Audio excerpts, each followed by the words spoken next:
Good morning, everyone. So, yesterday we have completed division of most units and dimension. तो आज जो है हमें नेक्स्ट टॉपिक जो है उसके ऊपर फोकस करना है, that is motion along straight line. ठीक है, सो शुरू करते हैं discussion about motion along straight line, या फिर उसको हम मोशन इन वन डायमेंशन ऐसे भी कंसीडर करेंगे. मतलब इस टॉपिक में जो है हमें एक ही एक्सिस के अलावा मोशन जो होती है उसको डिस्कस करना है. ठीक है, तो मोशन इन वन डायमेंशन मतलब ओनली वन डायरेक्शन, यहाँ पे मोशन से रिलेटेड हम बात करेंगे. ठीक है, तो बाकी बेसिक चीजें तो अभी मालूम है कि मोशन मतलब क्या होता है. चेंज इन पोजीशन, तीन टाइप की बेसिक मोशन बॉडी परफॉर्म करती है. Translational motion, rotational motion and उसके बाद में वाइब्रेशनल मोशन. तो यहाँ पे इस टॉपिक में हम बेसिकली डिस्कस करने वाले हैं अबाउट ट्रांसलेशनल मोशन.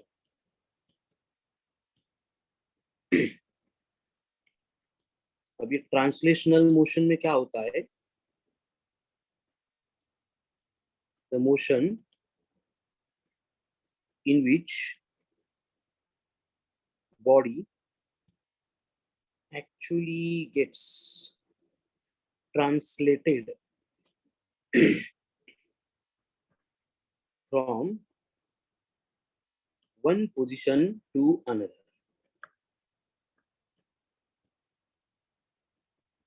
एक पोजीशन से दूसरे पोजीशन पे बॉडी अगर एक्चुअल में ट्रांसलेट हो रही है तो उस टाइप की मोशन को हम बोलेंगे ट्रांसलेशनल मोशन.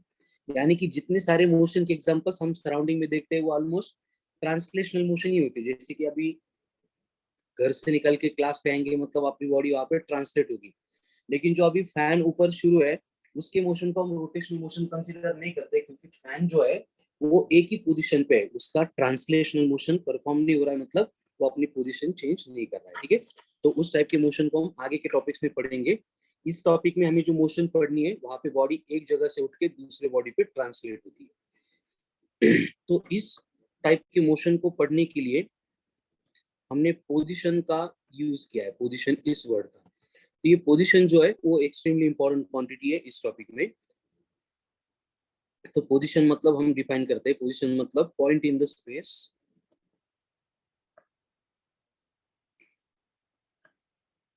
at which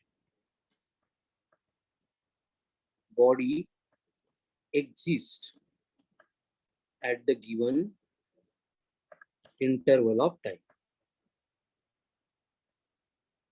ऐसा पॉइंट स्पेस का जहां पे body given instant of time पे या फिर गिवन इंटरवल या फिर इसको इंस्टेंट भी लिख सकते हैं हम, गिवन इंस्टेंट ऑफ टाइम पे बॉडी प्रेजेंट है. ठीक है, तो उस टाइप के पॉइंट को हम बोलेंगे बॉडी की position, given instant of time.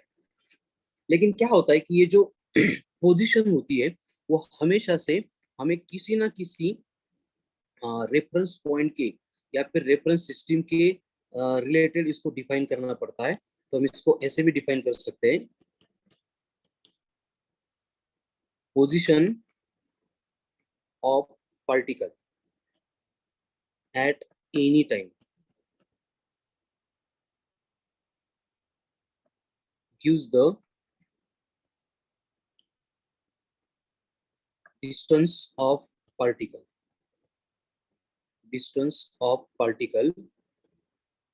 from origin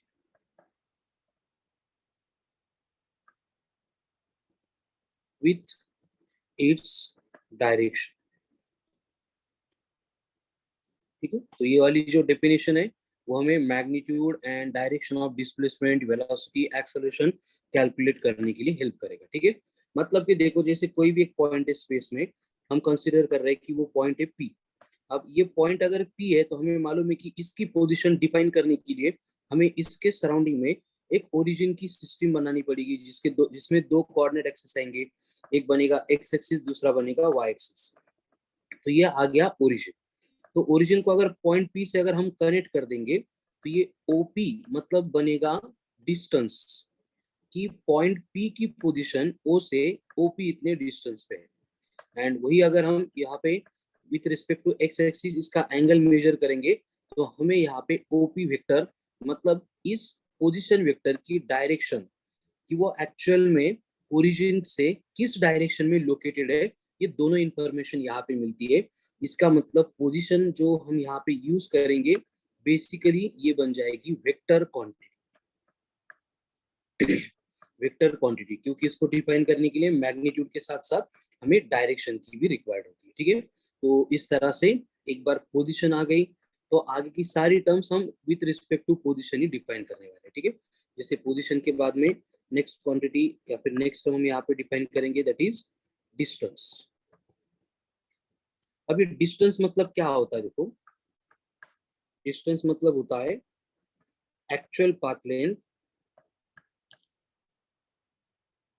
actual path length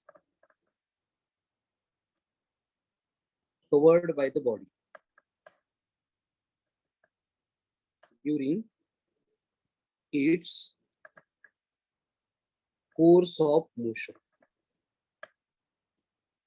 मतलब जब तक मोशन का कोर्स चल रहा है, जब तक मोशन चल रही है, तब तक बॉडी ने जो पूरा का पूरा पाथ लेंथ कवर किया था इररिस्पेक्टिव ऑफ इट्स डिस्टेंस, उसको हम अगर कवर करेंगे तो वो डिस्टेंस बनेगा।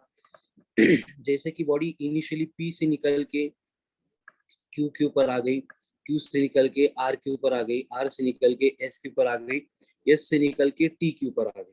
तो यहाँ पे अगर हम डिस्टेंस कैलकुलेट करेंगे तो डिस्टेंस कैलकुलेट करने के लिए हमें P Q plus Q R plus R S plus S T इन सबको ऐड करना पड़ेगा। मतलब यहाँ पे डायरेक्शन को कंसिडर किए बिना जितना भी पाथ कवर हो रहा था क्वांटिटी की तरफ से वो पूरा का पूरा हमें कंसिडर करना पड़ेगा।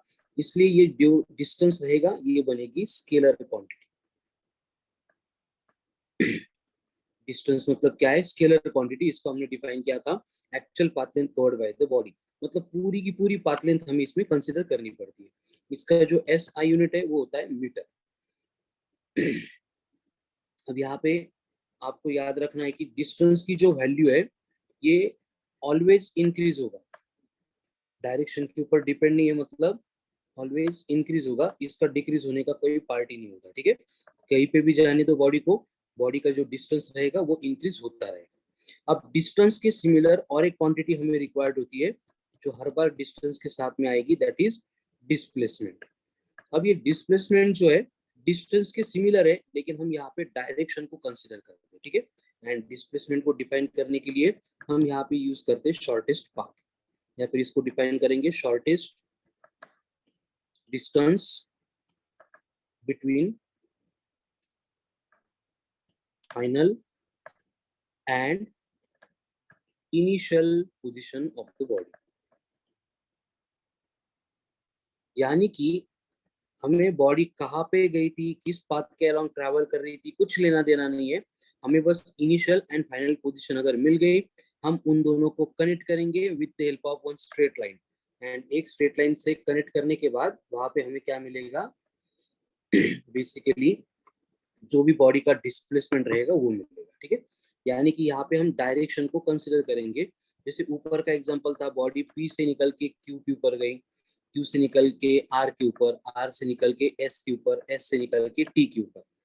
तो ये जो P Q R S T पे बॉडी घूम रही है ये कुछ भी काम का नहीं है। डिस्प्लेसमेंट फाइंड करने के लिए हमें सीधा क्या करना है, यहाँ पे पी से टी तक एक स्ट्रेट लाइन ड्रॉ करनी है। देखो शॉर्टेस्ट पाथ हमेशा से स्ट्रेट लाइन का ही होता है, इसलिए हम डिस्प्लेसमेंट फाइंड करते टाइम हर बार जो है बॉडी के दो पोजीशन को स्ट्रेट लाइन से कनेक्ट कर देंगे। यानी कि यहाँ पे जो डिस्प्लेसमेंट हमें मिलेगा वो डिस्प्लेसमेंट इक्वल टू रहेगा पीटी, ये बन गया उसका मैग्नीट्यूड, एंड डायरेक्शन बनेगी पी से लेके टी तक, ये बनेगी डायरेक्शन फॉर डिस्प्लेसमेंट। यानी कि डिस्प्लेसमेंट के बारे में जब भी इंफॉर्मेशन देंगे तो हमें डायरेक्शन वहां पे एक्सप्लेन करनी पड़ती है, इसलिए ये जो डिस्प्लेसमेंट है ये बनेगी वेक्टर क्वांटिटी। तो डिस्टेंस स्केलर था, डिस्प्लेसमेंट वेक्टर क्वांटिटी है, ये बेसिक दो डिफरेंस है इन दोनों के बिटवीन। इसके बाद डिस्टेंस पाथ के ऊपर डिपेंडेंट था। डिस्टेंस क्या था, पाथ डिपेंडेंट था, बट जो डिस्प्लेसमेंट रहेगा ये इंडिपेंडेंट ऑफ पाथ रहेगा। डिस्प्लेसमेंट इंडिपेंडेंट ऑफ पाथ मतलब हमें बस दो पोजीशन चाहिए, इनिशियल एंड फाइनल। दोनों पोजीशन को अगर स्ट्रेट लाइन से कनेक्ट कर देंगे हमारा काम हो जाएगा। मतलब वहां पे हमें एक्स्ट्रा जो पाथ लेंथ कवर हो रही है, कौन से पाथ के अलोंग बॉडी जा रही है, कैसे जा रही है, इससे रिलेटेड किसी भी इंफॉर्मेशन की रिक्वायरमेंट ही नहीं होगी। ठीक है आगे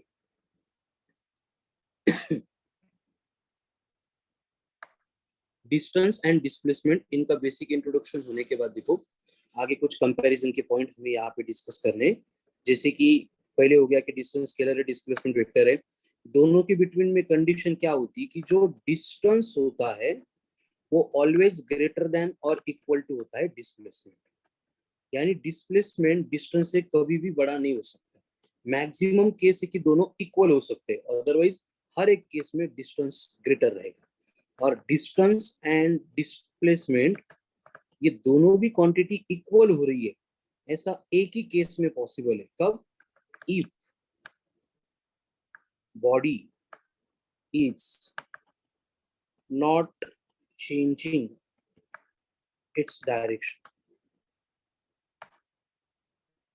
along its motion।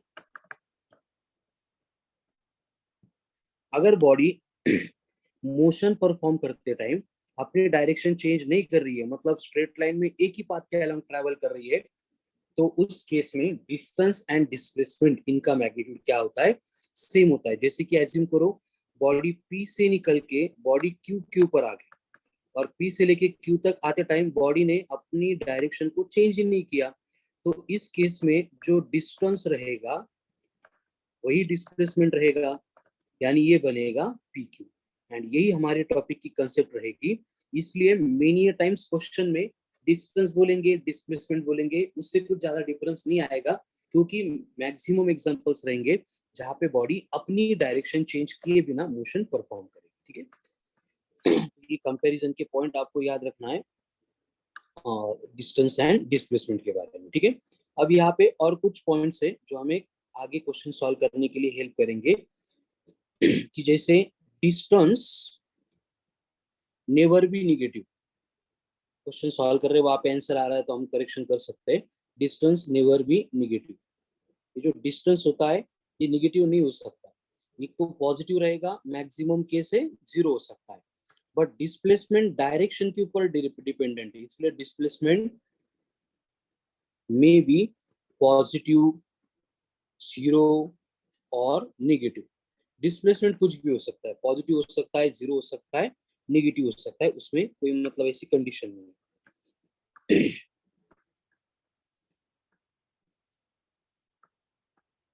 ठीक है, तो इस तरह से ये डिस्टेंस एंड डिस्प्लेसमेंट इनसे रिलेटेड इंपॉर्टेंट कंपैरिजन के पॉइंट्स थे। अब ये पॉइंट्स जो है ऐसे लिख के समझ में नहीं आएंगे, इसलिए कुछ सबके सब नहीं, लेकिन कुछ एग्जांपल्स हैं जिनको हम यहाँ पे देखेंगे तो और थोड़ा सा आइडिया आपको क्लियर हो जाएगा। जैसे इस टाइप के एग्जांपल हम क्लास में भी सॉल्व कर चुके हैं, तो फिर भी एक रिवीजन के लिए कुछ फ्यू नंबर के एग्जांपल हम यहाँ पे डिस्कस करेंगे। जैसे एक नंबर की सिस्टम में यहाँ पर एक रोड है, यहाँ पे O पॉइंट है, इधर P पॉइंट है, इधर Q पॉइंट है, इधर R वाला पॉइंट है, इधर S वाला पॉइंट है। हर एक पॉइंट के बिटवीन का जो सेपरेशन है आपको बोला है कि वो 10 किलोमीटर है। ये 10 किलोमीटर, ये 10 किलोमीटर, ये 10 किलोमीटर, ये 10 किलोमीटर। और आपको बोला है कि बॉडी अगर O से लेके Q, देन Q से लेके R तक ट्रैवल कर रही है, ये बॉडी का पाथ है। और हमें कैलकुलेट करना है एक तो डिस्टेंस एंड दूसरा डिस्प्लेसमेंट। अब डिस्प्लेसमेंट कैलकुलेट करना एकदम इजी है, बॉडी कहाँ पे घूम रही थी कुछ लेना देना नहीं। इनिशियली बॉडी निकली थी O से, फाइनली बॉडी कहाँ पे है? R पे, मतलब बॉडी O से निकल के R के ऊपर आ रही है, यानी डिस्प्लेसमेंट जो है वो नेगेटिव एक्सिस के अलोंग आएगा, इसलिए हम उसको माइनस कंसीडर करेंगे एंड ये माइनस रहेगा 10 किलोमीटर। लेकिन जब बात डिस्टेंस की आएगी तो O से लेके Q तक ये कितना डिस्टेंस हुआ? 10 + 10 20, मतलब पाथ लेंथ पहले कवर हो रही है 20। देन बॉडी Q से लेके R पे आ रही है, Q से लेके R तक आने के लिए बॉडी को 30 किलोमीटर कवर करना पड़ेगा। देखो डायरेक्शन अपोजिट हो रही है, लेकिन डिस्टेंस में डायरेक्शन का कोई कंसिडरेशन नहीं होगा, यानी डिस्टेंस हमें 20 + 30 यानी 50 किलोमीटर इतना मिलेगा बिटवीन गिवन टू पोजिशन। तो इस तरह से ये बेसिक डिफरेंस होता है in between distance and displacement, ठीक है। जैसे कि अनदर एग्जांपल हम कंसीडर करेंगे कि कोई भी एक ओल्ड एज पर्सन है जो क्या कर रहा है, सर्कुलर ट्रैक है जिसकी रेडियस आपको बोला है कि 40 मीटर है, एंड एक सर्कुलर ट्रैक के ऊपर वो अपनी मोशन परफॉर्म कर रहा है, एंड आपको बोला है कि अगर वो डायग्राम में ए से निकल के बी के ऊपर चला गया, मतलब उसने क्या किया है, डायमेट्रिकली अपोजिट पॉइंट तक अपना डिस्टेंस ट्रेवल किया है इस पाथ के अलावा। तो इस केस में हमें कैलकुलेट करना है एक तो डिस्टेंस एंड दूसरा डिस्प्लेसमेंट। एक सिंपल कंसेप्ट है, डिस्टेंस की बात आएगी तो हमें क्या करना पड़ेगा, पाथ लेंथ को कंसीडर करना पड़ेगा। पाथ लेंथ मतलब बॉडी ए से लेके बी तक ये पाथ के ऊपर ट्रैवल कर रही थी, मतलब यहाँ पे जो डिस्टेंस है वो क्या बनेगा, जो सरकमफरेंस था उसका हाफ डिस्टेंस बनेगा। अब सरकमफरेंस होता है 2 पाई आर, उसका हाफ मतलब 2, यानी ये कवर कर रहा है पाई आर। आर को 40 बोला था, यानी 40 पाई मीटर इतना डिस्टेंस कवर करेगा, ठीक है। लेकिन जब बात डिस्प्लेसमेंट की आएगी तो हमें डिस्प्लेसमेंट के लिए ये जो दो पोजीशन होगी बस इसको स्ट्रेट लाइन से कनेक्ट करना है, बात खत्म हो जाएगी, ठीक है। अब अगर देखेंगे तो ए भी रिप्रेजेंट कर रहा है डायमीटर को, यानी यहाँ पे डिस्प्लेसमेंट बनेगा 2r, यानी इट विल बी 80 मीटर। तो इस तरह से जो है डिस्टेंस एंड डिस्प्लेसमेंट ये क्या करते हैं, वैरी करते हैं, ठीक है। तो ये कंडीशन हो गई जब बॉडी मूव करेगी अलोंग सर्कुलर पाथ पे एंड डायमेट्रिकली अपोजिट पॉइंट के ऊपर जाके वो रुक जाएगी, ठीक है। अब सेम कंडीशन में जो है हमें डिफरेंट केसेस सर्कल की गिवन होती है कि बॉडी इस पॉइंट से निकल के दूसरे पॉइंट पे चली गई। तो हर बार जो है हम जब भी डिस्प्लेसमेंट कैलकुलेट करेंगे तो आपको याद रखना है कि आप एक स्टार मार्क करके मैं लिख के देता हूँ, IMP point, when body moves along circular path, then its displacement is given by, extremely important formula है, इससे बहुत इजीली ये टाइप के क्वेश्चन सॉल्व हो जाते हैं, ठीक है। उसका डिस्प्लेसमेंट होता है 2r sin θ/2। मतलब डिस्टेंस कैलकुलेट करने के लिए हमें क्या करना है, बस यहाँ पे एंगल फाइंड करना है दो पोजीशन ने जो सबटेंड किया था सेंटर पे, ठीक है। उसमें वैल्यूज पुट करेंगे तो हमें डिस्प्लेसमेंट मिल जाएगा। इसी तरह से अगर हमें डिस्टेंस कैलकुलेट करना है तो डिस्टेंस कैलकुलेट करने के लिए सेम कंडीशन है, जब बॉडी सर्कुलर पाथ के ऊपर मूव कर रही है बस हमें डिस्टेंस कैलकुलेट करना है। तो डिस्टेंस कैलकुलेट करने के लिए हम क्या करेंगे, जो भी आर्क लेंथ होगी उसको कैलकुलेट करेंगे, length of arc. And length of arc calculate करने के लिए हमें क्या करना पड़ेगा, जैसे theta equals to arc length upon radius होता है तो arc length equals to theta into radius करना पड़ेगा। मतलब डायरेक्टली आर इंटू थीटा अगर करेंगे तो वहां पे हमें डिस्टेंस मिलेगा। बस यहाँ पे कंडीशन है थीटा जो है हमें रेडियन में कंसीडर करना है, ठीक है। अब ये जो दो पॉइंट्स लिखे ये एक्सट्रीमली इंपॉर्टेंट है, इनको सर्कुलर रिलेटेड क्वेश्चन आ गया तो ये दो पॉइंट्स आपको बहुत कम स्टेप में कम टाइम में क्वेश्चन सॉल्व करके देंगे। जिससे ऊपर का जो क्वेश्चन हमने सॉल्व किया था कि बॉडी जो है ए से लेके बी तक ट्रैवल कर रही है, अगर हमें ऐसे डायग्रामेटिकल ज्योमेट्रिकल कंस्ट्रक्शन से समझ में नहीं आता है तो मैं ये वाली कंडीशन अगर अप्लाई करूंगा, जैसे मुझे डिस्प्लेसमेंट चाहिए तो डिस्प्लेसमेंट क्या बनेगा, 2r sin θ/2।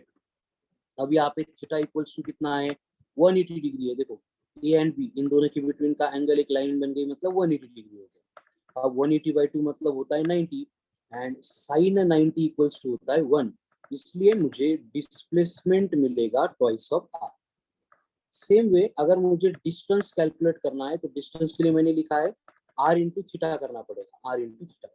बट थीटा मतलब कौन है, एंगल। यहाँ पे एंगल कितना है 180 डिग्री, लेकिन रेडियन में 180 मतलब पाई बनता है, यानी ये डिस्टेंस बनेगा पाई आर। देखो हम यहाँ पे पहले ही पाई आर एंड 2r ये प्रूव कर चुके हैं, ठीक है। मतलब अगर कॉम्प्लिकेटेड केस है, एंगल 90 डिग्री दिया है या फिर 270 डिग्री दिया है तो उस केसेस में अगर ये सिचुएशंस अप्लाई करेंगे तो एकदम इजीली हमें जो है आंसर्स मिलेंगे, ठीक है, डिस्टेंस एंड डिस्प्लेसमेंट इंसिडेंट। अब आगे क्या होता है कि बहुत इंपॉर्टेंट टाइप के क्वेश्चन की मोशन अलोंग स्ट्रेट लाइन में भी एंड आगे मोशन इन ए प्लेन में भी, जिसमें क्या होता है कि हमें जो है इस तरह के इक्वेशन दिए जाते हैं कि displacement is a function of time, displacement is a function of time, यानी कि बॉडी का जो डिस्प्लेसमेंट है वो टाइम का फंक्शन है, मतलब टाइम जैसे जैसे चेंज होगा वैसे वैसे डिस्प्लेसमेंट भी बॉडी का क्या होता है, चेंज होता है, ठीक है।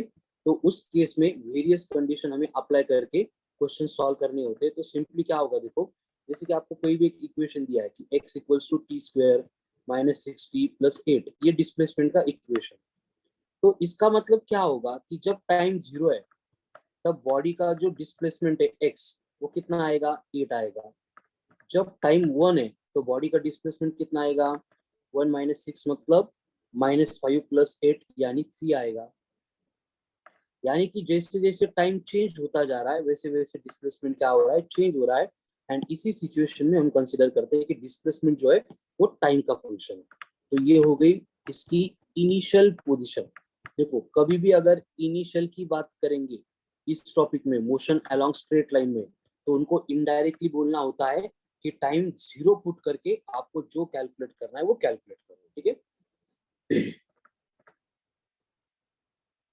तो आपको जो है आगे बहुत सारे क्वेश्चंस आएंगे जो इसी फॉर्मेट में क्वेश्चंस रहेंगे, displacement is a function of time या फिर distance is a function of time, and इसमें वैल्यू पुट करके हमें कैलकुलेशन करना है, ठीक है। तो बेसिक इंट्रो हो गया अबाउट डिस्प्लेसमेंट एंड डिस्टेंस। अब इसी से रिलेटेड नेक्स्ट क्वांटिटी इंट्रोड्यूस करेंगे जिसमें फर्स्ट वन आती है दैट इज स्पीड।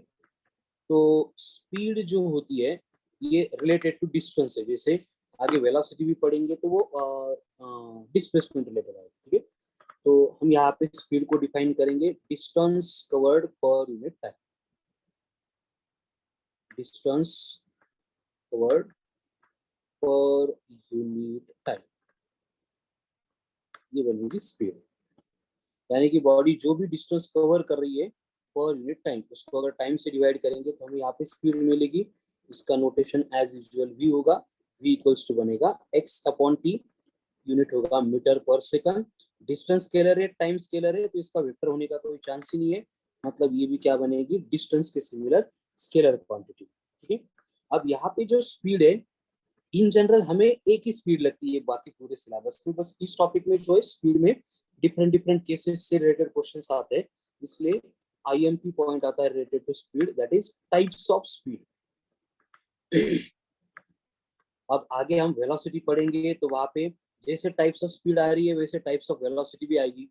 आगे हम एक्सेलरेशन पढ़ेंगे तो जैसे टाइप्स ऑफ स्पीड है, टाइप्स ऑफ वेलोसिटी है, वैसे टाइप्स ऑफ एक्सेलरेशन भी आएंगे। तो ये सारी चीजें समझने के लिए इसके ऊपर अगर थोड़ा ज्यादा फोकस करेंगे तो आगे एकदम इजीली क्लियर हो जाएगा, ठीक है।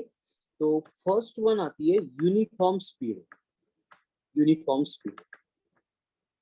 अब देखो ये यूनिफॉर्म स्पीड जो होती है इसका मतलब होगा कि पार्टिकल जो है यूनिफॉर्म स्पीड से अगर ट्रैवल कर रहा है तो वो क्या करेगा, कवर करेगा equal distance in equal interval of time. Simple concept है, वर्ड से भी समझ में आता है। यूनिफॉर्म है मतलब चेंज नहीं होगी। बॉडी 20 किलोमीटर पर आवर से ट्रैवल कर रही थी तो यूनिफॉर्म स्पीड है मतलब वो 20 किलोमीटर पर आवर से ही वो ट्रैवल करेगी, ठीक है, उसमें कोई चेंजेस नहीं होंगे, तो ये बनती है यूनिफॉर्म स्पीड। उसके बाद में नॉन यूनिफॉर्म। अब नॉन यूनिफॉर्म का मतलब क्या होगा, स्पीड चेंज होती रहेगी एंड इसको हम डिफाइन करेंगे कि body covers unequal distance in equal intervals of time. उसके बाद में थर्ड आएगी that is instantaneous, instantaneous speed. ये वाली स्पीड थोड़ी आईएमपी है। इसका मतलब भी क्या होता है, हम जब भी स्पीड कैलकुलेट करेंगे वो इंस्टेंट चाहिए पर्टिकुलर गिवन टाइम के लिए, इसलिए हम इस क्वेश्चन को सॉल्व करने के लिए एक मैथ्स वाली कंसेप्ट यहाँ पे यूज करेंगे दैट इज डिफरेंशिएशन। डिफरेंशिएशन या फिर हम उसको डेरिवेटिव ऐसे भी बोलते हैं, ठीक है। यानी कि क्या होगा कि आपको क्वेश्चन में बोला जाएगा कि x is a function of time x मतलब कौन, डिस्टेंस, ये टाइम का फंक्शन है। जैसे कि for example x equals to बोला जाएगा T square plus 2t plus 6, and उस केस में आपको बोला जाएगा कि थर्ड सेकंड में डिस्प्लेसमेंट कितना होगा, यानी इंस्टेंट पे चाहिए थर्ड सेकंड। 3 सेकंड अलग है, देखो अगर 3 सेकंड बोला तो इसका मतलब होता है 0 से लेके 3 तक का पूरा टाइम, एंड थर्ड सेकंड जो होता है इसका मतलब होता है जब सेकंड खत्म हुआ उसके बाद में, जब फोर्थ शुरू होगा उससे पहले जो है ओनली थर्ड है, ये डिफरेंस इसमें। तो अगर हमें थर्ड फोर्थ फिफ्थ मतलब पर्टिकुलर सेकंड के लिए डिस्प्लेसमेंट या फिर स्पीड पूछी जाती है तो उसके लिए हम क्या करेंगे, देखो ये जो एक्स है स्पीड अगर चाहिए तो हमें पहले डिफरेंशिएट करना पड़ेगा। अब डिफरेंशिएशन का एक फॉर्मूला हमें इस टॉपिक में रिक्वायर्ड होता है, याद करो कि जो भी टाइम दिया जाएगा, जैसे डिस्प्लेसमेंट फंक्शन ऑफ टाइम है मतलब हमारा टी वेरिएबल रहेगा, तो आपको टी रेस टू एन इस फॉर्मेट डेटा दिया जाएगा, तो जब भी हम इसको डी बाई डी टी करेंगे, इसको टी रेस टू एन को, देखो यहाँ पे थोड़ी सी कंडीशन समझ लो, वेरिएबल टी है तो डी अपॉन डी के साथ में भी टी चाहिए, मतलब हम टी को क्या कर रहे हैं, डिफरेंशिएट कर रहे हैं। तो सिंपली क्या होगा, जो कुछ भी टी की पावर है उससे मल्टीप्लाई करेंगे, पावर में से 1 को सब्ट्रैक्ट करेंगे, हो गया। इतना अगर हमने किया तो हमें क्या मिलेगा, डिफरेंशिएशन मिलेगा। अब यहाँ पे x दिया है, हमने ऊपर फॉर्मूला लिखा था कि instantaneous speed is given by dx by dt, यानी इसको मैं क्या करूंगा, डिफरेंशिएट करूंगा। अभी जो फॉर्मूला हमने देखा उसके अकॉर्डिंग t की पावर 2 है तो 2 से मल्टीप्लाई किया 2t, पावर 2 थी, 2 में से एक गैप चला गया मतलब सिर्फ t बचेगा, प्लस यहाँ पे 2 इंटू टी, टी की पावर 1 है मतलब सिर्फ 2 बचेगा। 6 के साथ कुछ नहीं है, मतलब हम लिख सकते हैं कि यहाँ पे 6 इंटू टी रेस टू 0 था। डिफरेंशिएट करेंगे मतलब 0 into 6 into T raise to -1 आएगा, बट 0 इंटू एनीथिंग 0, यानी आगे कुछ नहीं होगा। मतलब मुझे इंस्टेंटेनियस वेलोसिटी कैलकुलेट करने के लिए 2t प्लस 2 मिला है और मुझे कैलकुलेट करनी है थर्ड सेकंड में, तो t को अब मैं 3 पुट करूंगा, तो 3 इंटू 2 6, 6 प्लस 2 मतलब ये बन गई 8 मीटर पर सेकंड। तो इस तरह से हमें ये इंस्टेंटेनियस स्पीड कैलकुलेट करनी है, ठीक है। एंड इंस्टेंटेनियस के बाद में फोर्थ टाइप आती है स्पीड की, again which is important, IMP, that is average speed. यानी कि फिर से डेटा अगर हमें उसी फॉर्म में दिया है कि x is a function of time given by, ऊपर का इक्वेशन लेते हैं T square plus 6t plus 4, ऐसे कुछ, और एवरेज स्पीड हमें कैलकुलेट करनी पड़ती है। देखो इंस्टेंटेनियस का मतलब क्या होता है, गिवन इंस्टेंट पे आप लगे, थर्ड सेकंड पे कितनी, फोर्थ सेकंड पे कितनी, फर्स्ट पे कितनी। एवरेज की जब बात करेंगे हम तो वहां पे क्या होता है, हमें एक टाइम इंटरवल बोला जाता है, जैसे कि आपको बोला जाता है कि 4 सेकंड में एवरेज स्पीड कितनी होगी। अभी देखा था हमने 4 का मतलब क्या होगा, 0 से लेके 4 तक पूरा। तो अगर ये एवरेज स्पीड रिलेटेड क्वेश्चन है तो इसको सॉल्व करने के लिए, सिंप्लीफाई करने के लिए हमें पहले t को 0 पुट करना पड़ेगा, फिर x फाइंड करना पड़ेगा। जैसे यहाँ पे वो 4 आ रहा है, 0 स्क्वायर 6 इंटू 0, ये 0 हो जाएगा।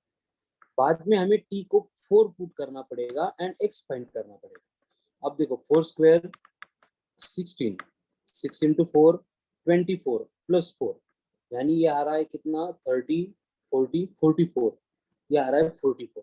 ये बनेगा इनिशियल डिस्प्लेसमेंट, ये बनेगा फाइनल डिस्प्लेसमेंट। जब भी हम एवरेज स्पीड कैलकुलेट करते हैं तो वहां पे final position minus initial position upon time, ये वाला फॉर्मूला अप्लाई करना, यानी एवरेज स्पीड कैलकुलेट करते टाइम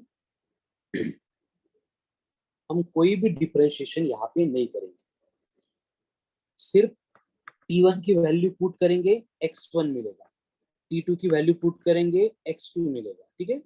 अब इसमें वैल्यू पुट करके आंसर चाहिए तो 44 माइनस 4 मतलब कितना हो गया, 40, अपॉन टाइम कितना दिया है 4, यानी कि 10 मीटर पर सेकंड ये बॉडी की एवरेज स्पीड थी for the given interval of time.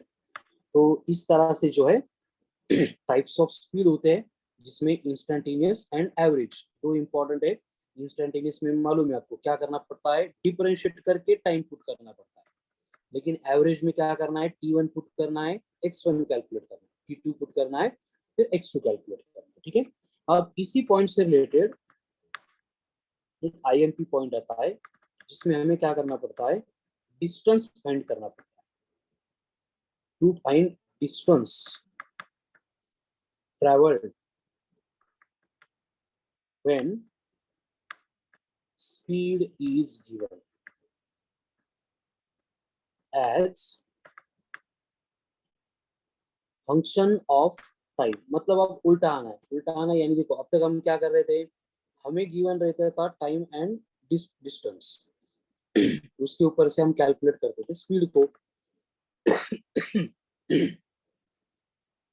अभी जो है हमें डिस्टेंस कैलकुलेट करना होगा फ्रॉम स्पीड से, तो उसके लिए हमें क्या करना पड़ता है, s इक्वल्स टू इंटीग्रेशन वाली कंसेप्ट यूज करनी पड़ती है, दैट इज v dt।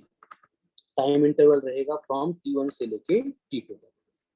यानी देखो जब हम डिस्टेंस से स्पीड कैलकुलेट करेंगे, डिफरेंशिएट करना है, जब स्पीड से डिस्टेंस कैलकुलेट करना है तो इंटीग्रेट करना है। और इंटीग्रेशन के लिए फॉर्मूला, अगर t raise to n dt इस तरह का इंटीग्रेशन हमें दिया है, तो जो पावर होती है, जैसे ऊपर डेरिवेटिव लेते टाइम, डिफरेंशिएट लेते टाइम हम क्या करते थे, वहां पे पावर में से, मतलब पावर को मल्टीप्लाई करके पावर में से 1 सब्ट्रैक्ट करते थे। यहाँ पे हमें क्या करना पड़ेगा, पावर में 1 ऐड करना पड़ेगा एंड उसी से डिवाइड करना पड़ेगा। ठीक है, तो ये प्रोसेस अप्लाई करेंगे तो हम स्पीड से डिस्टेंस को कैलकुलेट कर सकते हैं। ठीक है, जैसे कि फॉर एग्जांपल आपको बोला है कि v इक्वल्स टू, एग्जांपल दिया है v इक्वल्स टू 2t, ये स्पीड के लिए एक्सप्रेशन है।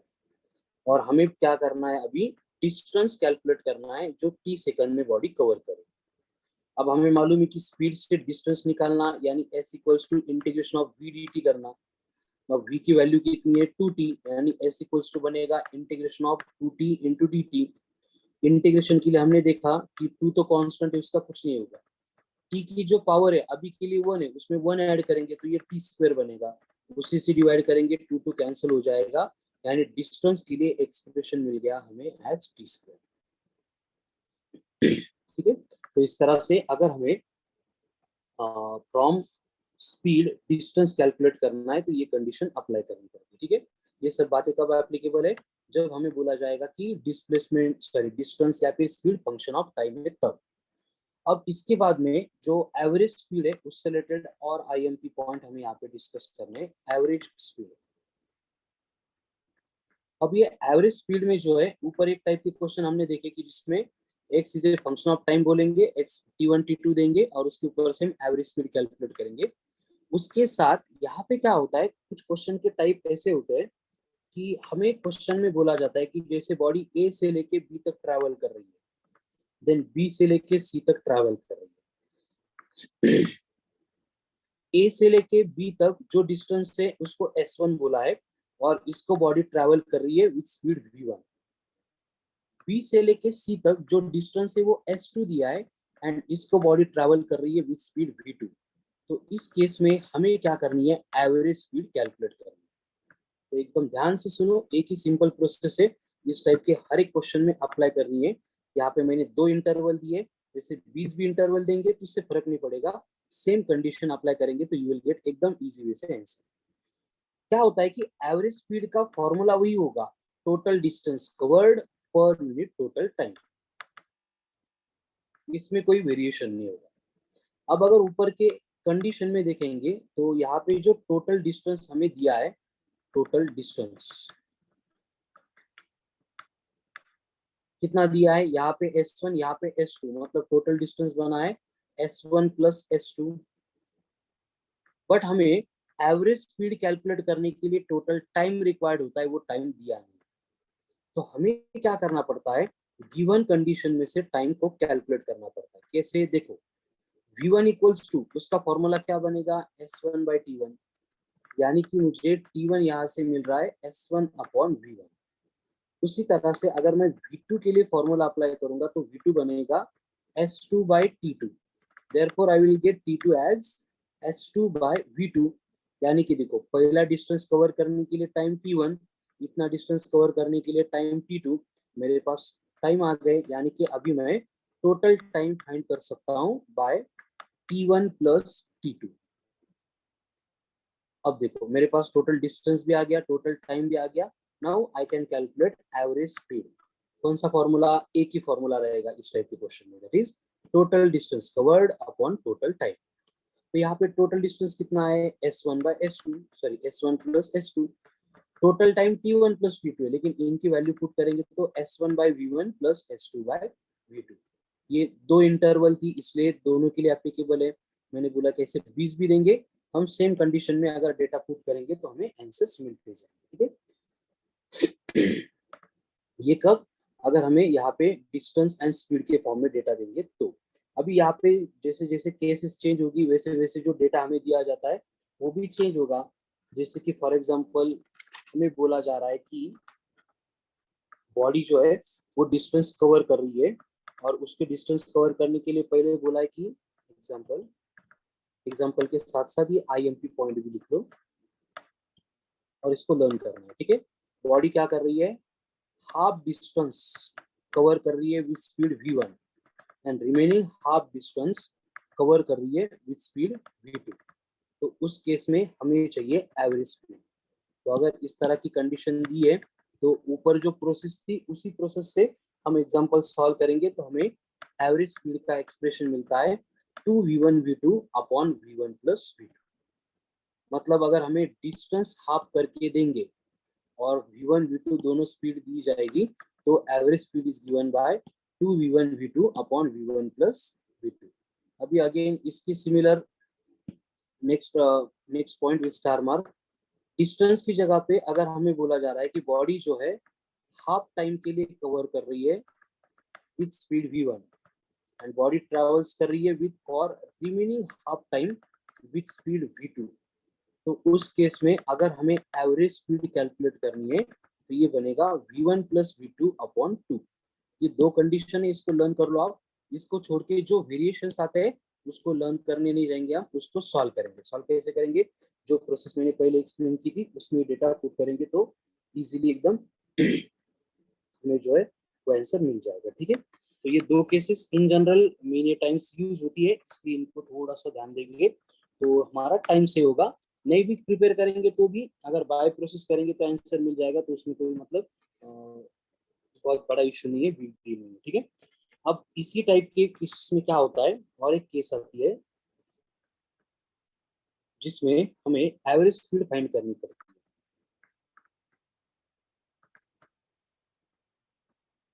To find average speed when speed is given as a function of time।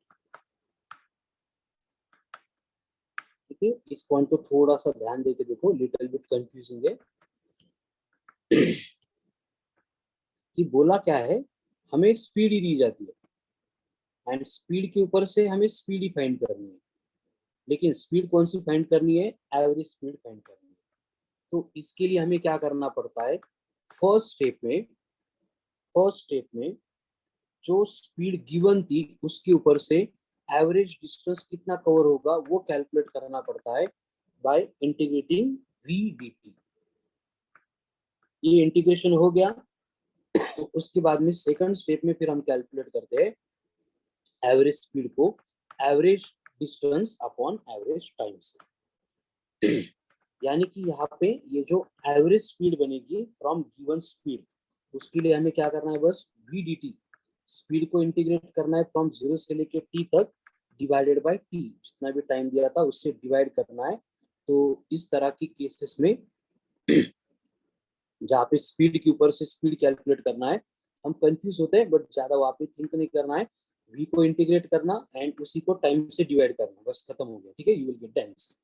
तो ये हो गया ऑल अबाउट स्पीड, जिसकी वेरियस टाइप्स हमने देखी। इंस्टा एंड एवरेज इंपॉर्टेंट है, बाकी यूनिफॉर्म नॉन यूनिफॉर्म बोलने के लिए बस, इसमें कुछ खास नहीं था। ठीक है। अब जो जो बातें हमने स्पीड से रिलेटेड पढ़ी है सेम बातें हम यहाँ पे डिस्कस करेंगे रिलेटेड टू वेलोसिटी। जैसे हमने स्टार्ट में डिस्कस किया था कि डिस्टेंस एंड डिस्प्लेसमेंट एक दूसरे से रिलेटेड होती है, वैसे स्पीड एंड वेलोसिटी भी एक दूसरे से रिलेटेड होती है। तो वेलोसिटी को हम डिफाइन करते हैं displacement of the body per unit time. Displacement per unit time ये बनती है बॉडी की वेलोसिटी। ठीक है। जैसे कि स्पीड क्या था, डिस्टेंस अपॉन टाइम। यहाँ पे डिस्प्लेसमेंट वेक्टर है, मतलब वेलोसिटी को भी वेक्टर क्वांटिटी बनना पड़ेगा, ठीक है। बाकी इसको कैलकुलेट करने के लिए जो डिस्प्लेसमेंट कैलकुलेट करने की प्रोसेस थी वही यहाँ पे अप्लाई करनी पड़ेगी। अगेन जैसे हमने स्पीड के टाइप्स देखे थे, वैसे वेलोसिटी के भी टाइप्स आएंगे। जैसे फर्स्ट टाइप आएगा that is average velocity.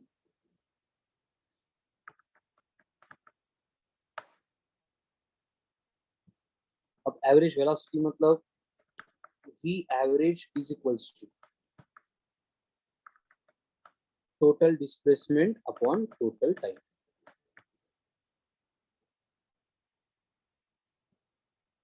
Average velocity equals to क्या बनेगा, total displacement upon total time, ठीक है। फिर से इसको सॉल्व करने के लिए जो प्रोसेस थी एवरेज स्पीड वाली वही करनी पड़ेगी। v average is equals to final position minus initial position upon time. And final initial कैसे कैलकुलेट करना आपको मालूम है कि x बोला जाएगा आपको क्या है, फंक्शन ऑफ टाइम है। तो वहां पे हम क्या करेंगे, t1 पुट करेंगे, x1 कैलकुलेट करेंगे, t2 पुट करेंगे, x2 कैलकुलेट करेंगे। तो यहाँ पे फिर x2 minus x1 upon t2 minus t1 कर दिया कि हमें मिल गई average speed, sorry average velocity. तो एवरेज स्पीड में जो केस थी वही केस है अनटिल जब तक बॉडी अपनी डायरेक्शन चेंज नहीं करेगी तब तक, ठीक है। तो इस टाइप के क्वेश्चन के जो भी एग्जांपल्स है वो सॉल्व करने की प्रोसेस हमने जो पहले देखी थी वही सिमिलर है। तो एवरेज स्पीड कैलकुलेट करने के लिए सिंपली हमें दो कंडीशन में ये डेटा पुट करना पड़ता है, ठीक है। बस डिफरेंस यहाँ पे क्या रहता है कि स्पीड कैलकुलेट कर रहे थे वहाँ पे डायरेक्शन कंसिडर नहीं करनी पड़ती थी। यहाँ पे डायरेक्शन कंसिडर करना पड़ेगा, प्लस कोने माइनस कोने उसके ऊपर ऑब्जर्व करके फिर हम यहाँ पे क्वेश्चन को सॉल्व करें, ठीक है। अब यहाँ पे देखो अगेन एक स्टार मार्क करके पॉइंट आता है, IMP पॉइंट। जो हमने देखा था कि डिस्प्लेसमेंट कैलकुलेट करना है, बॉडी अगर सर्कुलर पाथ में मूव कर रही है तो उस केस में हम जो है 2v sin थीटा बाई 2 ये रिलेशन यूज करते थे। तो यहाँ पे जो है उसको सिंप्लीफाई करके अगर हमें वेलोसिटी कैलकुलेट करनी है, जिसकी एवरेज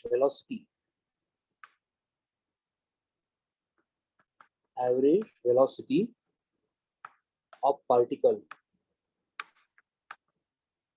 अलोंग सर्कुलर पाथ, ये होती है v एवरेज इक्वल्स टू, अब डिस्प्लेसमेंट का फॉर्मूला तो वही होगा 2r sin theta by 2 upon बस टाइम आएगा मतलब बनेगा अपॉन t। बट अगेन अगर डेटा हमें in terms of t given नहीं है तो हम यहाँ पे इसको टाइम को जो है वो जैसे v इक्वल टू होता है ना, speed equal to distance upon time, तो डिस्टेंस बनेगा आर्क लेंथ अपॉन टी, तो टी इज इक्वल्स टू बनेगा आर थीटा अपॉन वी। इससे भी हम यहाँ पे रिप्लेस कर सकते हैं, ठीक है। एंड ये रिप्लेस करके फिर आर आर कैंसिल होके हमें सेम एवरेज वेलोसिटी का फॉर्मूला मिलेगा that is 2v sin theta by 2 upon theta, ठीक है। तो सर्कुलर ट्रैक के लिए, सर्कुलर पाथ के लिए ये कंडीशन बस एप्लीकेबल है, ठीक है। अगेन फिर अब हम देखेंगे कि डिस्टेंस एंड डिस्प्लेसमेंट में जो कंपैरिजन के पॉइंट्स थे सेम कंपैरिजन के पॉइंट जो है वो हम वेलोसिटी एंड स्पीड के लिए अप्लाई कर सकते हैं। जैसे कि स्पीड जो है वो स्केलर है, वेलोसिटी जो है वो वेक्टर है। उसके बाद में वहां पे हमने लिखा था distance is always greater than displacement, इसी तरह से speed is always greater than velocity रहेगी। दोनों एक ही केस में इक्वल होती है, कब, अगर बॉडी अपनी डायरेक्शन चेंज ही नहीं करेगी, बॉडी ट्रैवल करेगी इन ओनली वन डायरेक्शन, तो उस केस में जैसे डिस्प्लेसमेंट डिस्टेंस सेम होता था वैसे स्पीड एंड वेलोसिटी जो है वो सेम ही रहेगी, ठीक है। तो मतलब बहुत सारी सिमिलरिटीज जो डिस्टेंस एंड डिस्प्लेसमेंट थी as it is applicable for velocity and speed. तो इस तरह से ये बेसिक इंट्रो हो गया about distance, displacement, speed and velocity, ठीक है। अब इसके बाद में जो है हमें इंट्रोड्यूस करना है एक्सेलरेशन। स्पीड रिलेटेड बातें होगी, फिर बाद में एक्सेलरेशन हमें इंट्रोड्यूस करना है। अब आगे जो है इंस्टेंटेनियस वेलोसिटी देन वेलोसिटी से वो बातें सिमिलर है, ठीक है। एक बार लिख के देता हूँ मैं कि v इंस्टेंटेनियस वेलोसिटी आएगी तो हमें क्या करना पड़ेगा, D by D T of x करना पड़ेगा, मतलब डिफरेंशिएट करना पड़ेगा डिस्प्लेसमेंट के इक्वेशन को अगर वो फंक्शन ऑफ टाइम था तो। अगर हमें कैलकुलेट करना है कि डिस्प्लेसमेंट फ्रॉम वेलोसिटी, तो जो केस वैसे डिस्टेंस एंड डिस्प्लेसमेंट के लिए थी, सेम केस यहाँ पे भी एप्लीकेबल होगी। मतलब हमें क्या करना पड़ेगा, यहाँ पे अगेन वेलोसिटी के एक्सप्रेशन को इंटीग्रेट करना पड़ेगा, एंड वेलोसिटी के एक्सप्रेशन को अगर हम इंटीग्रेट करेंगे तो हमें डिस्प्लेसमेंट मिलेगी। जैसे कहाँ पे हो रहा था, इससे पहले भी हमने देखा है कि स्पीड गिवन थी और हमें वेलोसिटी कैलकुलेट करनी है। यहाँ पे क्या है, हमें वेलोसिटी गिवन है, डिस्प्लेसमेंट कैलकुलेट करना है। तो x इक्वल्स टू अगेन हम यहाँ पे v dt करेंगे तो हमें क्या मिलेगा, डिस्प्लेसमेंट मिलेगा। मतलब पूरी केसेस जो स्पीड में देखी थी वही उन्हीं का रिपीटेशन यहाँ पे।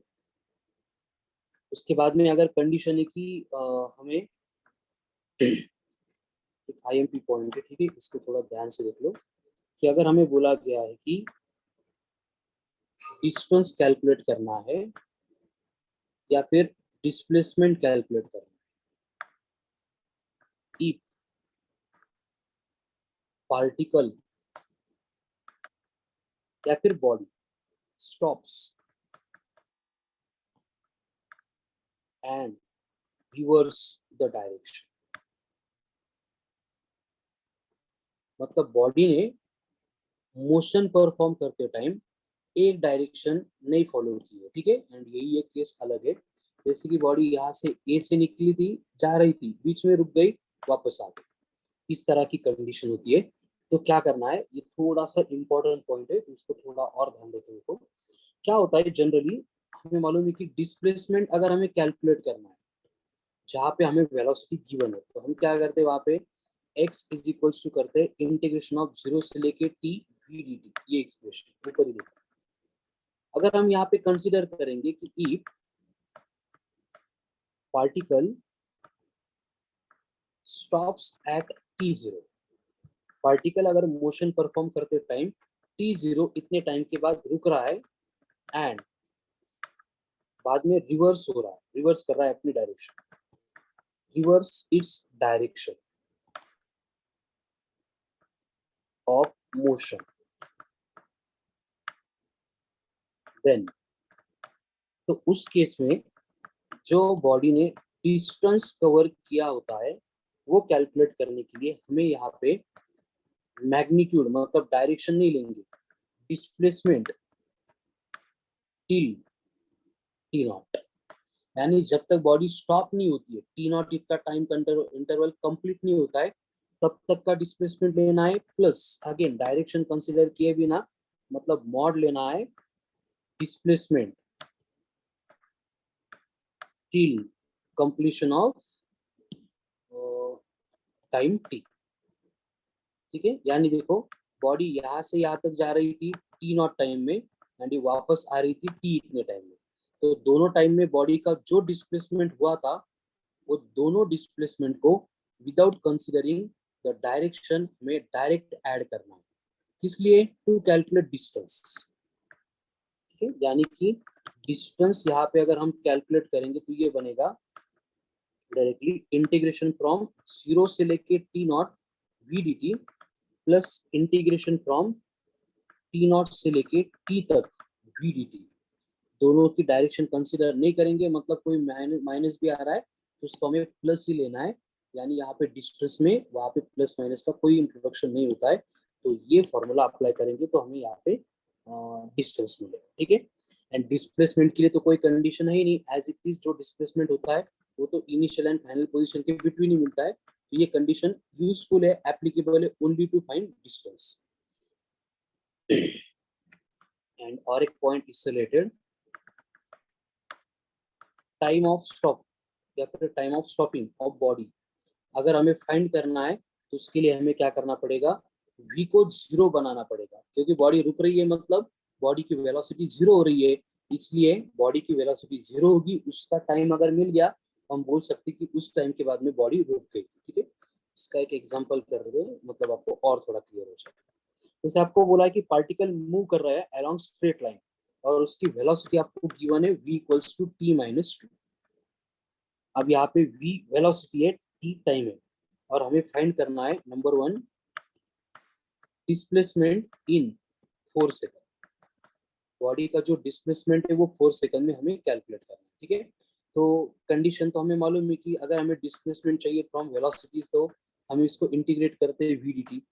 टाइम इंटरवल 0 से लेके 4 बोला है तो 4 लेंगे।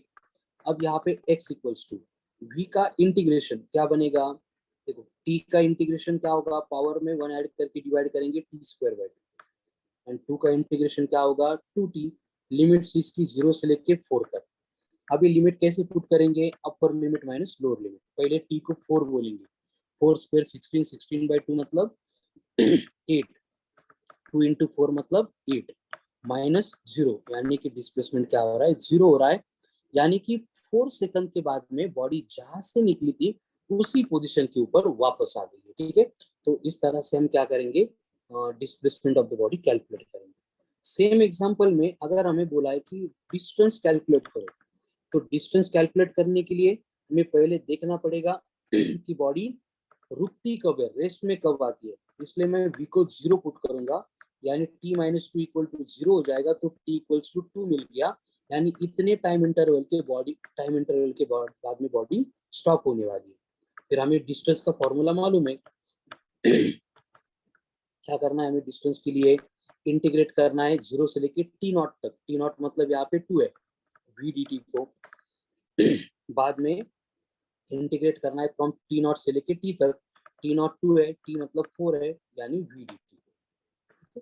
तो दोनों केसेस में जो भी इंटीग्रेशन रहेगा टी स्क्वायर बाई 2 जो ऊपर सॉल्व किया था वही है, बस लिमिट्स मिलेगी 0 से लेके 2 तक, एंड यहाँ पे भी T square by 2 minus 2t है, लिमिट मिलेगी 2 से लेके 4 तक। लिमिट्स पुट करेंगे तो हमें फाइनल आंसर मिलेगा। ठीक है, तो क्या होगा देखो, t का मतलब 2, 2 स्क्वायर 4, 4 बाई 2 मतलब 2, 2 इंटू 2 कितना हो गया, आगे लिए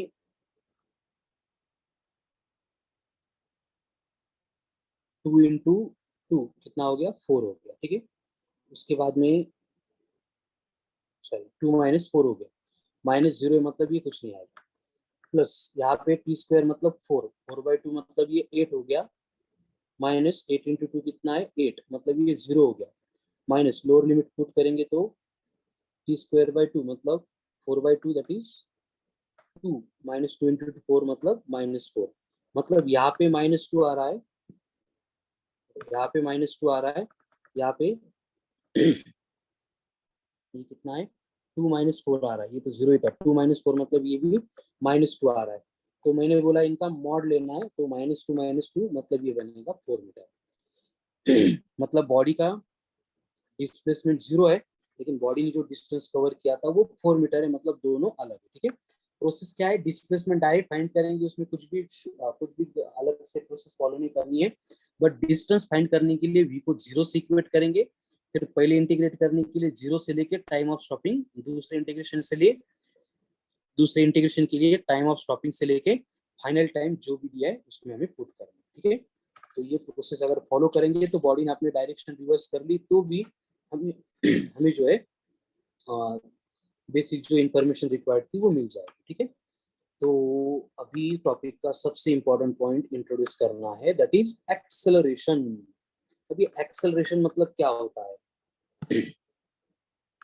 change in velocity per unit time.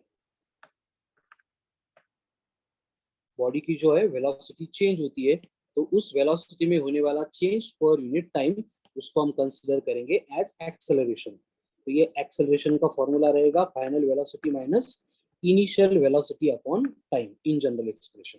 इसका यूनिट बनेगा मीटर पर सेकंड। ठीक है, अब यहाँ पे जो है एक्सेलरेशन की बात कर रहे हैं तो वेलोसिटी चेंज होगी, बट वेलोसिटी चेंज होने के लिए दोनों भी कंडीशन एप्लीकेबल होती है, एक तो मैग्नीट्यूड चेंज हो सकता है, नहीं तो डायरेक्शन चेंज हो सकती है। बट इन जनरल क्या होता है कि डायरेक्शन की चेंज होने की बात 1D में हमें कंसिडर नहीं करनी पड़ती, बहुत कम एप्लीकेशन में आती है। ठीक है, तो यहाँ पे हम सिर्फ मैग्नीट्यूड चेंज होने वाली वेलोसिटी का एक्सेलरेशन डिस्कस करेंगे। अगेन वेलोसिटी वेक्टर है तो एक्सेलरेशन जो है वो भी वेक्टर क्वांटिटी बनेगी। उसके बाद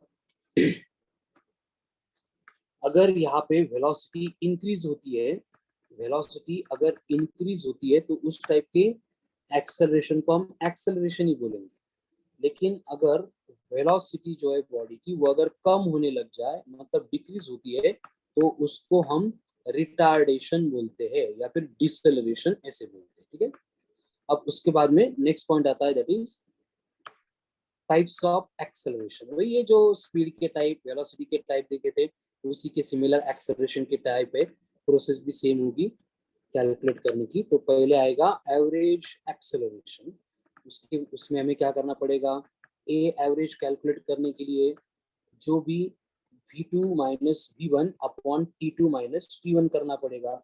यानी फिर से क्या होगा, देखो आपको वेलोसिटी दी जाएगी फंक्शन ऑफ टाइम, फिर हम क्या करेंगे, t1 पुट करके v1 कैलकुलेट करेंगे, t2 पुट करके v2 कैलकुलेट करेंगे, उसको पुट करेंगे, हमें एवरेज एक्सेलरेशन मिल जाएगा।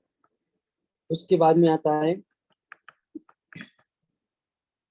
Instantaneous acceleration. अब इंस्टेंटेनियस एक्सेलरेशन में हम क्या करेंगे, वही करेंगे जो इंस्टेंटेनियस वेलोसिटी, इंस्टेंटेनियस स्पीड में करते थे। डिफरेंशिएट करेंगे वेलोसिटी के एक्सप्रेशन को एंड डिस्प्लेसमेंट, सॉरी, डिफरेंशिएट करने के बाद जो भी रिलेशन मिलेगा उसमें गिवन इंटरवल ऑफ टाइम अगर पुट कर देंगे तो हम वहाँ पे इंस्टेंटेनियस एक्सेलरेशन कैलकुलेट कर सकते हैं। इसको छोड़ के यूनिफॉर्म, नॉन यूनिफॉर्म, ये भी दो टाइप आते हैं। उसमें कुछ खास क्वेश्चन रिलेटेड इंफॉर्मेशन नहीं होती। अब आगे आगे बढ़ेंगे तो हमें नेक्स्ट पॉइंट मिलता है जिसमें फिर से वही बात है कि अगर हमें इफ एक्सेलरेशन इज गिवन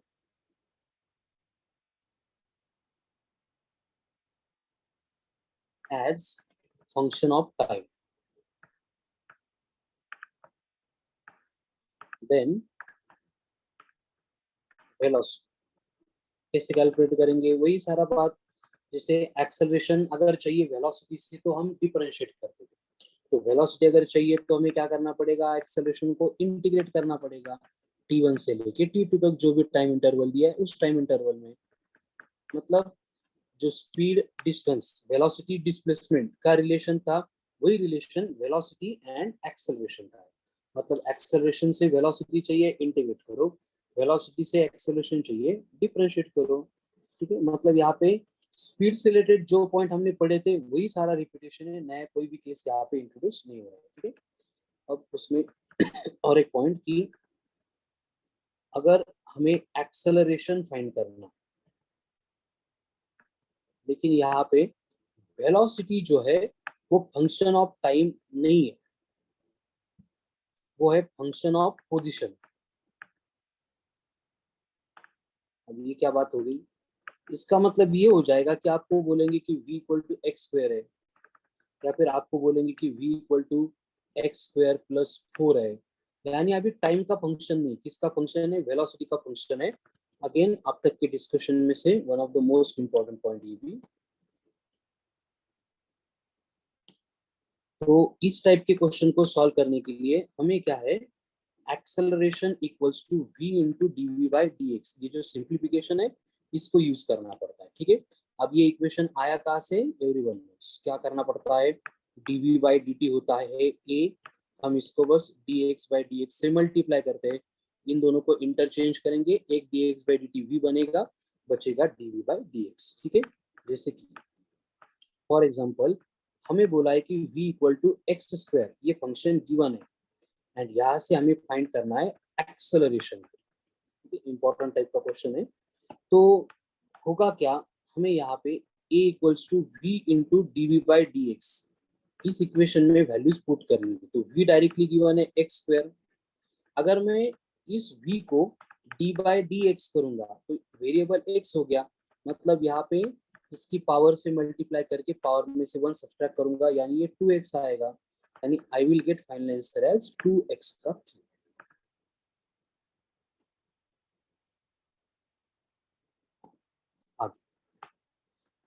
इसी की सिमिलर एग्जांपल कि अगर हमें बोला जा रहा है कि velocity is a function of time है, सॉरी फंक्शन ऑफ डिस्प्लेसमेंट है, लेकिन उसको कैलकुलेट करने के लिए रिलेशन उल्टा पुल्टा करके दिया है, x equal to root of v plus 1, और हमें एक्सेलरेशन फाइंड करना है जब x इक्वल्स टू 5 बनेगा तब, ठीक है। पहले हमें क्या करना पड़ेगा, एक्सेलरेशन चाहिए मतलब वेलोसिटी कैलकुलेट करनी पड़ेगी।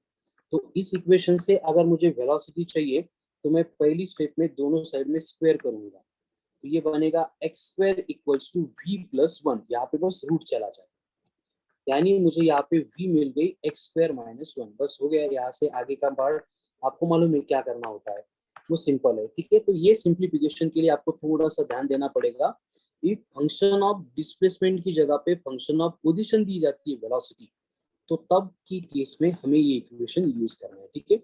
इसको थोड़ा सा और एक आईएमपी पॉइंट में लिखता हूँ, मतलब भूलेंगे नहीं, क्योंकि इस टाइप के क्वेश्चन मेनी टाइम्स आते हैं, लेकिन वो सॉल्व करने की प्रोसेस से थोड़ा अलग है, तो उसको हम कर नहीं पाते, ठीक है।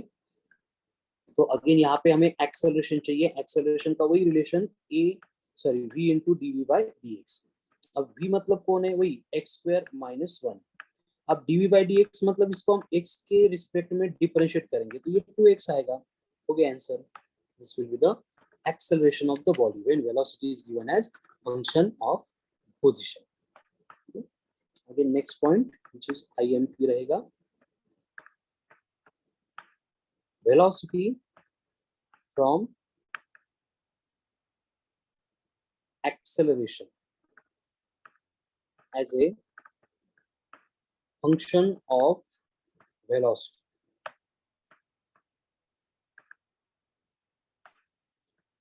मतलब हमें वेलोसिटी कैलकुलेट करनी है एंड जो एक्सेलरेशन गिवन है वो पहले से वेलोसिटी के फॉर्म में गिवन है, तो उसके लिए हमें क्या करना पड़ेगा, सेम प्रोसेस जो पहले कर चुके हैं हम कि हमें यहाँ पे एक्सेलरेशन वेलोसिटी के फॉर्म में दी जाती है, तो यहाँ पे एक्सेलरेशन a इक्वल्स टू बनता है dv बाई dt, ये तो हमें पहले से नोन है। अब यहाँ पे a को अगर फंक्शन ऑफ वेलोसिटी बोलेंगे तो वहां पे हम dv बाई dt को a ऑफ v ऐसे रिप्रेजेंट करेंगे, क्योंकि एक्सेलरेशन वेलोसिटी का फंक्शन है। या फिर इसको ही सिंप्लीफाई करेंगे तो ये बनेगा dv upon a of v which will finally equals to dt, ठीक है। अब ये वाला रिलेशन हमें यूजफुल होगा टू फाइंड वेलोसिटी। तो हम क्या करेंगे, यहाँ पे इंटीग्रेट करेंगे v नॉट से v तक लिमिट्स रहेगी, एंड इंटीग्रेट किसको करना है, ये dv upon a of v which is equal to रहेगा इंटीग्रेशन ऑफ dt, जिसमें टाइम इंटरवल रहेगा 0 से लेके t तक, ठीक है। तो ये रिलेशन अगर अप्लाई करेंगे तो हम वेलोसिटी कैलकुलेट कर सकते हैं अगर acceleration is a function of velocity पहले से गिवन है तो, ठीक है। तो ये स्पेशल केस हो गई दो रिलेटेड टू एक्सेलरेशन, तो इनको थोड़ा सा आप ध्यान देंगे। इसके सिमिलर और एक केस है, ये तीन लास्ट की केस जो एक्सेलरेशन रिलेटेड बोली है, तो इसके रिलेटेड सॉल्व एग्जाम्पल जो मॉड्यूल में दिए उनको थोड़ा दो बार एक्स्ट्रा सॉल्व करो, बाकी सॉल्व एग्जाम्पल देख ले तो भी चलेगा, लेकिन इनको स्पेशली टाइम दो, थोड़ी इंपॉर्टेंट टाइप के। अगेन एक इंपॉर्टेंट पॉइंट है जिसमें आपको बोला है कि वेलोसिटी फ्रॉम एक्सेलरेशन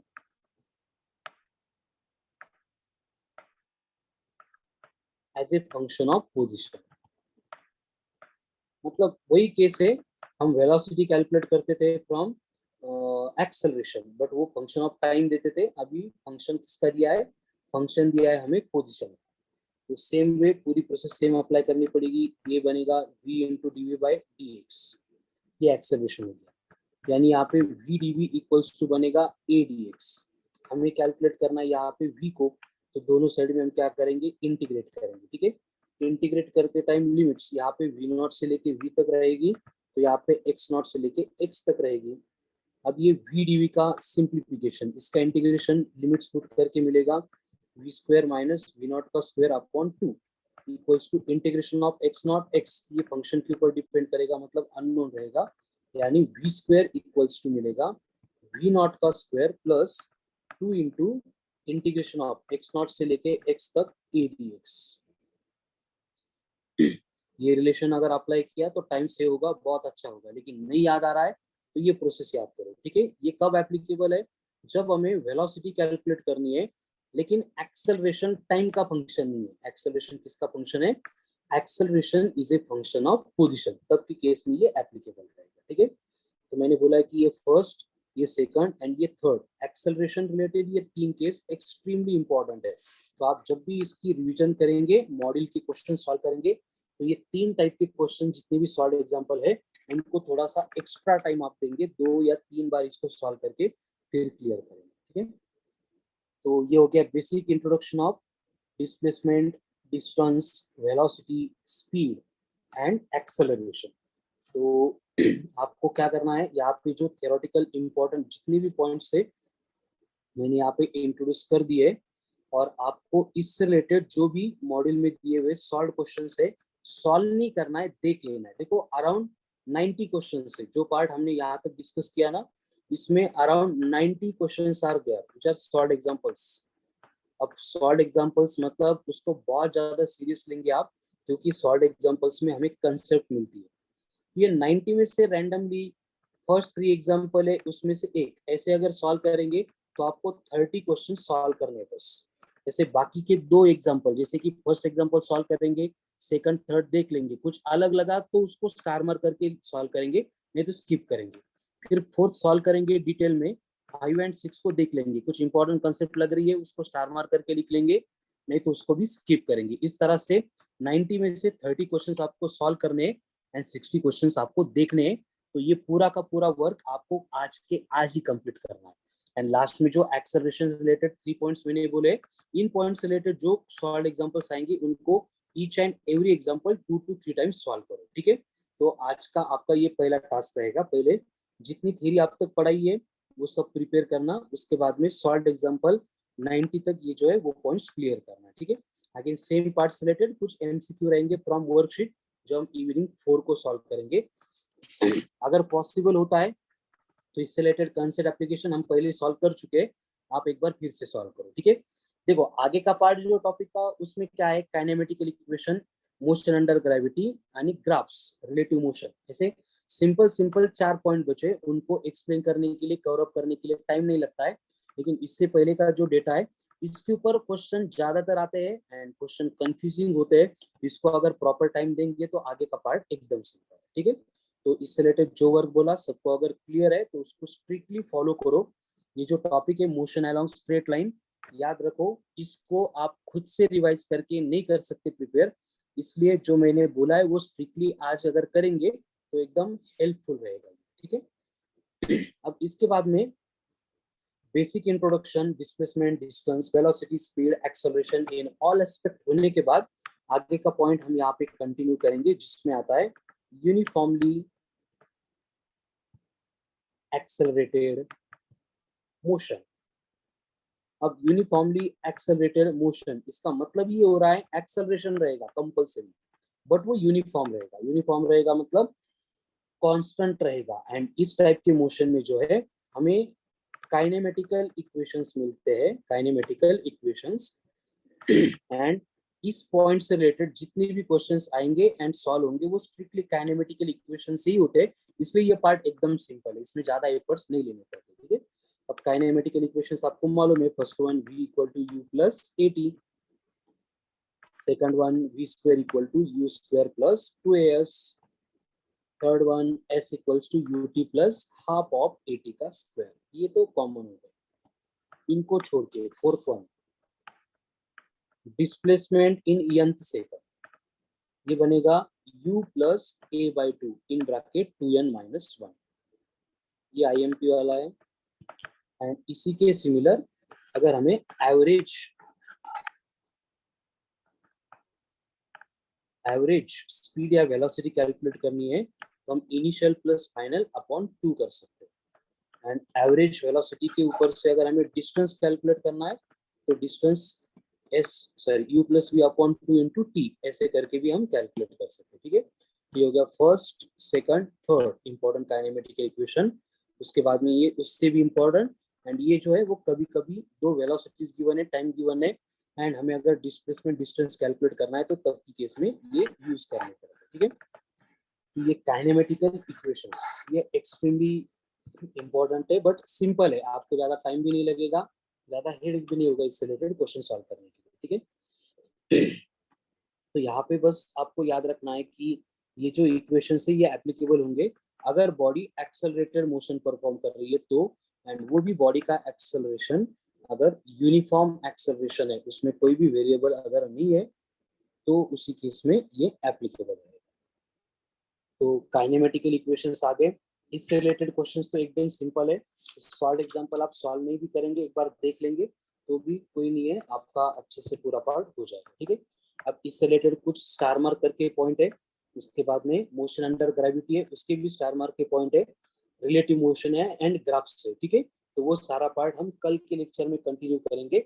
बट आपको आज का होमवर्क वंस अगेन मैं रिपीट करता हूँ, 100 तक के सॉल्व एग्जांपल्स आपको कंप्लीट क्लियर करना है। फॉर्मेट मैंने बोला है, ईच थ्री में से एक सॉल्व करने का। जितनी भी थ्योरी मैंने लिख के दी है वो प्रिपेयर करके वॉइस नोट्स मुझे सेंड करने हैं। अभी वॉइस नोट्स में डायमेंशंस लगेंगे प्लस एरर, जिसमें इंस्ट्रूमेंटल एरर भी हमने ऐड किया है कल का, एंड अभी जो है 1D की थ्योरी ये भी ऐड होगी।